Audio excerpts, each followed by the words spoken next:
Hi guys, welcome to the class. Dear students, इस नए video lecture में अब हम शुरू करने जा रहे हैं relation, function and binary operations. 12th class में हम लोग पढ़ने वाले हैं रिलेशन, उसके बाद फंक्शन एंड बाइनरी ऑपरेशन। लेकिन उन सभी चैप्टर से पहले हम लोग को क्लास 11th का सेट का कुछ टॉपिक्स को डिस्कस करना पड़ेगा। ओके, तो चलिए हम लोग स्टार्ट करते हैं। Let's get started. स्टूडेंट, ये सेट थ्योरी में अब हम लोग देखने वाले हैं जो इंपॉर्टेंट चीज़ होगा वो ज़रूरत पड़ जाएगा हम लोगों को रिलेशन, फंक्शन, बाइनरी में, तो इस पे थोड़ा ध्यान रखिएगा आप अच्छे से। चलिए डिफिनेशन पे चलते हैं। It is the collection of well defined objects. ये कलेक्शन है यानी ग्रुप है, ठीक है। ग्रुप मतलब समूह समझते होंगे, उसी का है। अब किसका ग्रुप है भाई? वेल डिफाइंड ऑब्जेक्ट्स का। तो अब आप लोग के मन में आएगा ये वेल डिफाइंड ऑब्जेक्ट्स क्या होता है। वैसा ऑब्जेक्ट जो अच्छी तरह से डिफाइंड हो। मैं अगर आप लोगों को बोलूं, एक पेज लेके बताता हूं, the smartest player of India, India का सबसे अच्छा सुंदर प्लेयर बताइए, तो ये आप नहीं बता सकते। अब कोई विराट कोहली कहता है ना, या कोई और कहेगा सचिन तेंदुलकर, वो ठीक है, वो आपका ओपिनियन है, बट स्मार्टेस्ट का कोई क्राइटेरिया नहीं है। अगर मैं पूछूं आप लोगों के सोसाइटी में सबसे पुअर आदमी बताइए, सबसे गरीब आदमी बताइए, तो इसका कोई पैमाना नहीं है। सबसे अमीर आदमी बनाइए, इसका कोई पैमाना नहीं है। तो ये सब का कलेक्शन सेट नहीं बना सकता, ये ध्यान रखिए। तो बोलेंगे आप सेट किसका बना सकता है सर? तो जैसे अगर मैं बोल दूं कि चीफ मिनिस्टर यानी मुख्यमंत्री ऑफ बिहार, बिहार का चीफ मिनिस्टर जितने भी हैं उसका ग्रुप बनाओ, आप बना सकते हैं। जितने भी चीफ मिनिस्टर्स हैं आप उसका ग्रुप आराम से बना सकते हैं। लेकिन मैं कहूँ सबसे अच्छे चीफ मिनिस्टर का ग्रुप बनाइए, आप नहीं बना सकते हैं। बात समझ में आ रहा है? तो वेल डिफाइंड ऑब्जेक्ट्स का मतलब हुआ जो अच्छी तरह से हम लोग डिफाइंड कर पाएंगे, वही हुआ वेल डिफाइंड। अगर आप लोगों को बोला जाए कि आपके क्लास का, ओके, आपके क्लास का ग्रुप का जो स्टूडेंट्स है उसमें से स्मार्टेस्ट स्टूडेंट बताइए, नहीं बता सकते क्योंकि स्मार्टेस्ट का कोई पैमाना नहीं होता है, ठीक है। लेकिन अगर वही बात बोला जाए कि आपके क्लास के स्टूडेंट्स, वैसा स्टूडेंट्स का कलेक्शन बनाइए जिसका मैथ्स में नंबर 90 से ज़्यादा आया है, ज़रूर आप तुरंत बना लीजिएगा। तो ये हो गया आपका सेट जो 90 से ज़्यादा नंबर और स्मार्टेस्ट प्लेयर है तो उसका नहीं बनेगा। बात समझ में आ रहा है? तो बोलिए सर। ओके डियर स्टूडेंट्स, तो ये ध्यान रखना है हम लोगों को। तो क्या कह रहा है? It is the collection of well defined objects, जो वेल डिफाइंड हो। Okay, it is denoted by ABC capital. Set को आप कैपिटल ABC सब से डिनोट करेंगे। Okay, in set we write all objects in a middle bracket. आप जो भी एलिमेंट है, मतलब सेट में कोई ऑब्जेक्ट तो रखेंगे, जैसे आप बोलेंगे collection of prime ministers of India, तो उस प्राइम मिनिस्टर के नेम को कहाँ लिखेंगे? तो आप एक मिडिल ब्रैकेट के अंदर प्राइम मिनिस्टर का नाम लिखेंगे। ओके, और सबको कोमा से सेपरेट करते चले जाएंगे। जैसे कि यहाँ पे एक एग्जाम्पल लिए हैं, A = 2, 4, 6, 8। तो ये आप लोग सबको पता है कि ये इवन नंबर है। कौन नंबर है? इवन यानी सम संख्या है, तो उसी का कलेक्शन है, तो सेट कह सकते हैं आसानी से। तो यहाँ पे ये 2, 4, 6, 8 एलिमेंट कहलाएगा सेट ए का, या नंबर कहलाएगा सेट ए का, या ऑब्जेक्ट्स कहलाएगा सेट ए का। ओके, बात समझ में आ रहा है? तो सेट ए का यहाँ पे 2, 4, 6, 8 क्या है? एलिमेंट्स है, या मेंबर्स है, या ऑब्जेक्ट्स है। अब यहाँ पे 2, 4, 6, 8 और ये जो साइन दिया हुआ है इसको पढ़ेंगे आप बिलोंग्स टू। यहाँ थोड़ा सा देखिए इंग्लिश में, बिलोंग्स टू। मैथमेटिक्स में बिलोंग्स टू को हम लोग ऐसे ही लिखा करेंगे। अब ये बिलोंग्स टू का क्या मतलब हुआ? तो जैसे 2 बिलोंग्स टू ए है, मतलब हुआ कि 2 जो है, एलिमेंट 2 जो है वो ए में है, लाई करता है, ए में समाहित है, उसमें है। ओके, अगर बोल रहा हूँ यहाँ पे देखिए, जहाँ पे मैं बॉक्स में बंद कर रहा हूँ, 5 बिलोंग्स टू ए, इसका मतलब है कि 5 जो है सेट ए में है। बात समझ में आ रहा है? अगर इसी को काट दो बिलोंग्स को, तो इसका मतलब 5 सेट ए में नहीं है। बात समझ में आ रहा होगा मेरा? नहीं तो चलिए थोड़ा सा और बताता हूँ इसको डिटेल में।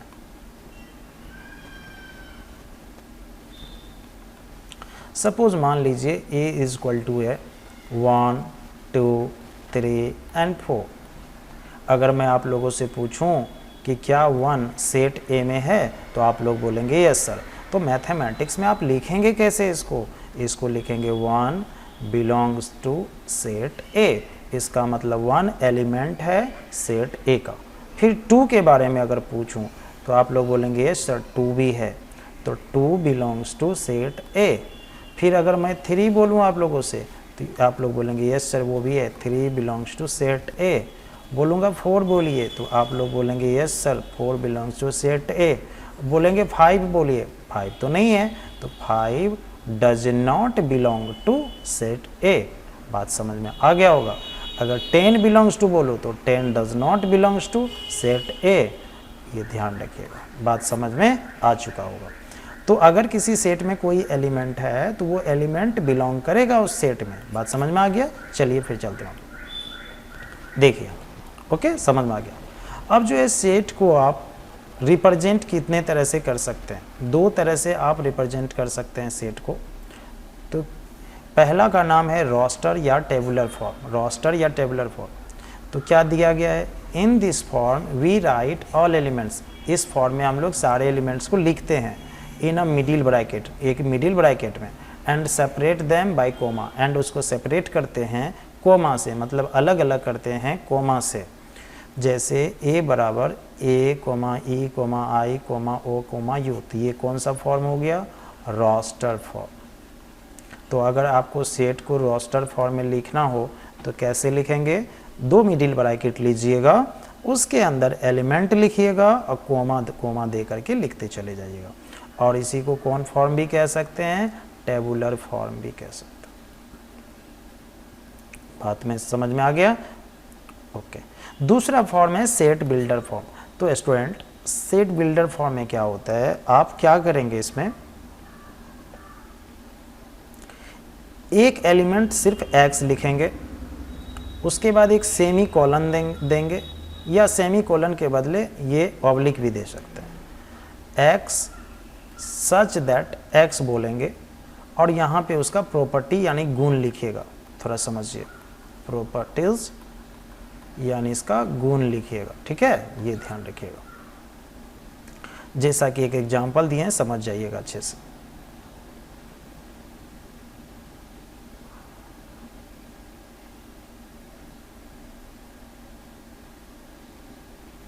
जैसे देखिए यहाँ पे a बराबर एक एग्जांपल ये रोस्टर फॉर्म में, रोस्टर है। नीचे देखिए इन सेट बिल्डर फॉर्म क्या लिखे हैं, a is equal to x semicolon, x belongs to यानी x है किसका, नेचुरल, n का मतलब नेचुरल नंबर, n का मतलब नेचुरल नंबर यानी प्राकृतिक संख्या। यानी कहाँ से शुरुआत होता है, 1 से 2 3 4 5 6 7 डॉट डॉट इनफाइनाइट तक जाते जाता है। तो यहाँ क्या बोले हैं, ये जो 1 2 3 4 5 6 7 है, 6 है, ये क्या प्राकृतिक संख्या यानी नेचुरल नंबर है या नहीं है। आप लोग बोलेंगे यस सर बिल्कुल है। तो जब नेचुरल नंबर है तो ये कितने तक है, 6 तक है, दैट इज 7 से क्या है, छोटा है। तो देखिए यहाँ लिखें x such that x belongs to n, यानी x नेचुरल नंबर का आदमी है, एंड x लेस देन 7 और x जो है वो 7 से कम है। मतलब इस तरह से आप इसको लिखिएगा कि अगर किसी को लिख के बता दिया जाए तो वो आराम से रोस्टर फॉर्म में कन्वर्ट कर ले। तो अगर कोई बोलता है x belongs to natural number less than 7, तो आपके दिमाग में इतना ज़रूर हिट कर जाना चाहिए कि x है नेचुरल नंबर 7 से छोटा, और 7 से छोटा नेचुरल नंबर 8 क्लास के स्टूडेंट्स को भी पता होता है कि क्या होता है, 1 2 3 से लेके 6 तक। बात समझ में आ रहा है। तो ये था टेबुलर फॉर्म। तो टेबुलर फॉर्म में क्या करेंगे, हम लोग सिर्फ एक x लिखेंगे और वो x जो है उसके कॉमन प्रॉपर्टी को दिखाएगा, जो प्रॉपर्टी उसमें सबके लिए लागू है। बात समझ में आ रहा है। ओके अब है cardinal number of A set. Cardinal number of A set क्या है, ज़रा इसको देख लीजिए। The number of elements in infinite set A, in a finite set. एक सेट है ए, ठीक है, क्या कह रहा है, the number of elements in a finite set ए। अब मन में आएगा सर फाइनाइट सेट क्या हुआ, वैसा सेट जिसमें एलिमेंट काउंट किया जा सके, मतलब 1 करोड़ 2 करोड़ 5 इतना हो कि काउंट कर सकें, वो इन्फिनाइट तक ना हो बस। तो the number of elements in finite set A is called cardinal number of set A and is denoted by n A. क्या मतलब समझे इसका स्टूडेंट्स, फाइनाइट सेट में जितना भी एलिमेंट होगा, उसी जितना एलिमेंट है उसी को हम लोग कार्डिनल नंबर बोलेंगे। क्या बोलेंगे इसको, कार्डिनल नंबर। ज़रा एक एग्जांपल देखिए, अच्छे से समझ में आएगा। जैसे यहाँ देखिए सेट ए है जिसमें 2 4 6 8 टोटल कितना एलिमेंट्स है गाइज, ए 4। तो यहाँ देखिए एन ए बराबर 4, यानी इसका मतलब हुआ number of elements in set A, number of elements in set A। Okay guys, अब सेट में कुछ इंपॉर्टेंट बात को आप लोग को ख्याल रखना है। In a set we can't repeat any element, किसी भी सेट में आप एलिमेंट को रिपीट नहीं करिएगा। अगर रिपीट करिएगा तो वो एक बार ही काउंट होगा, 20 बार नहीं होगा। जैसे 1 2 2 4 5, तो इसका मतलब होगा 1 2 4 5। भले आप इसमें 2 50 बार भी लिख दीजिएगा ना, काउंट एक बार ही होगा, ये बात का ध्यान रखिएगा। तो सेट में आप एलिमेंट रिपीट नहीं करेंगे, अंडरस्टूड। चलिए दूसरा, तो जैसे यहाँ पे देख लीजिए 1 2 3 2 2 टाइम्स आया, लेकिन इधर देखिए कितना बार लिखें, एक बार। यही बात समझाना चाह रहे थे। उसके बाद फिर से बात एक है कि अगर सेट में एलिमेंट को उल्टा पुल्टा कर दीजिएगा, उल्टा पुल्टा मतलब पोजीशन चेंज कर दीजिएगा, कोई फर्क नहीं पड़ेगा। 1 2 3 4 है, इधर 4 2 1 3 कर दिए, दोनों सेट एग्जैक्टली इक्वल होगा, कोई फर्क नहीं पड़ता है। समझ में आया बात। तो सेट में क्या कर सकते हैं, किसी एलिमेंट को रिपीट नहीं कर सकते, पहली बात।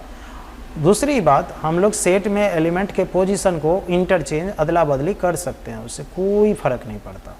ओके स्टूडेंट्स, आशा करते हैं इतना चीज़ समझ में अभी तक आया होगा। 2 सेकेंड मैं ज़रा इसको इरेज कर लूँ ताकि आप लोग को नोट करने में भी बड़ा अच्छा लगे। 2 सेकेंड वेट करिएगा थोड़ा, क्योंकि इतने देर के लिए वीडियो पॉज नहीं कर सकते। ओके, तो आप लोग इसको नोट कर लीजिएगा यहाँ तक। ओके, चलता हूँ मैं आगे, या मैं थोड़ा फिर से डिस्कस आप लोगों को कर देता हूँ शुरू से, ठीक है। 2 सेकेंड। तो सबसे पहले क्या पढ़े, सेट। सेट क्या है, वेल डिफाइंड ऑब्जेक्ट्स का कलेक्शन। वेल डिफाइंड ऑब्जेक्ट्स का क्या है, कलेक्शन। वेल डिफाइंड ऑब्जेक्ट्स का क्या है, कलेक्शन। बात समझ में आ गया। दूसरी बात, सेट को कैपिटल ABC से डिनोट करेंगे, ABCD सबसे डिनोट करेंगे। तीसरी बात, सेट में किसी भी एलिमेंट को रिपीट नहीं करेंगे। चौथी बात, सेट में हम लोग एलिमेंट के पोजीशन को इंटरचेंज कर सकते हैं। पांचवी बात, सेट में कितना एलिमेंट है उसको NA से लिखेंगे, इसका मतलब number of elements in set A, और इसी को क्या बोलेंगे, कार्डिनल नंबर। क्या बोलेंगे, कार्डिनल नंबर। ओके, उसके बाद अगर हम लोग लिखते हैं 5 बिलोंग्स टू A, इसका मतलब हुआ कि 5 एलिमेंट है किसका, A का, सेट A का। अगर कोई 7 बिलोंग्स टू B लिखता है तो इसका मतलब 7 एलिमेंट है B का। अगर 7 बिलोंग्स टू को काट देता है इसका मतलब 7 एलिमेंट नहीं है B का। इसको पढ़ेंगे 5 बिलोंग्स टू A, और इसको क्या पढ़ेंगे, 7 डज नॉट बिलोंग टू ए। बात समझ में आ गया, ये चीज़ का ध्यान रखिएगा। इतना ही अभी हम लोग पढ़े। चलिए फिर चलते हैं। अब student next, subsets. Subsets, subsets का मतलब क्या हो गया, ध्यान रखिएगा। अभी लिखा हुआ को मत पढ़िए, यहाँ समझिए। अगर आपके पास सेट ए है और ऐसा हुआ कि सेट ए का सारा एलिमेंट एक सेट बी में, सेट ए का सारा एलिमेंट, सभी एलिमेंट कहाँ है, सेट बी में है, तब सेट ए को बोलेंगे सबसेट सेट बी का। सेट ए को क्या बोलेंगे, सबसेट सेट बी का। तो कंडीशन क्या है कि ए का सभी एलिमेंट बी में रहना चाहिए, तो वही लिखे हैं, set A is called the subset of set B if each element of set A lies in set B and denoted by, उसको डिनोट करेंगे इस तरह से जिसको हम बॉक्स में बंद कर रहे हैं, इसको पढ़ेंगे a is subset of b, a is subset of b. या किसी किसी बुक में दूसरे तरीके से भी लिखा जाएगा, एक ये लिखेगा और उसके साथ साथ ए बराबर बी भी लिखेगा, ए इक्वल बी भी, मतलब ये पूरा दोनों लिखिएगा तब बोला जाएगा ए सबसेट है बी का। बात समझ में आ रहा है, ये ध्यान रखिएगा। चलिए अब आगे चलते हैं। If set A has n elements then number of subsets is equal to 2 to the power n। अगर सेट ए के पास कितना एलिमेंट्स है, n एलिमेंट्स है, तो उसके पास नंबर ऑफ सबसेट्स कितना आता है, 2 का पावर n। तो चलिए अब थोड़ा सा हम कुछ बात कर लेते हैं। जैसे मान लीजिए a इज इक्वल टू एक सेट दिया आपको 1, 2, इसका अगर सबसेट्स लिखना हो, थोड़ा ध्यान दीजिएगा, ये 11th का टॉपिक है, सभी स्टूडेंट्स पढ़े होंगे जो भी 12th में। अगर आपको इसका सबसेट्स लिखना है तो सबसे पहले फाई लिखिएगा। क्या लिखिएगा, फाई। इसका मतलब ऐसा सेट जिसके पास एलिमेंट नहीं है। उसके बाद सिंगल एलिमेंट लिखिएगा, जैसे 1 है 1 दिए, फिर 2 है 2 देंगे। सिंगल एलिमेंट मतलब जितना एलिमेंट है सब सिंगल दीजिएगा, और एक बार टोटल दीजिएगा जो भी आ रहा है 1, 2। क्या देखिए ये जो चारों है, ये चारों एलिमेंट इसके अंदर है कि नहीं है, ओरिजिनल सेट के अंदर। आप बोलिएगा सर फाई कहाँ दिख रहा है, फाई नहीं दिखेगा, इसलिए नहीं दिखेगा क्योंकि फाई के पास तो एलिमेंट ही नहीं है, तो वो दिखेगा क्यों, बाकी 3 दिख रहा है तो दिख रहा है। ये चारों उसका सबसेट्स हो गया। क्या हो गया, कैसे, देखिए चारों एलिमेंट्स उसमें है या नहीं है। चलिए एक दूसरा एग्जाम्पल लेते हैं। ए इज इक्वल टू मान लीजिए ए बी सी, तो सबसे पहला फाई, फिर ले रहे हैं एक तो सिंगल वाला ए बी सी।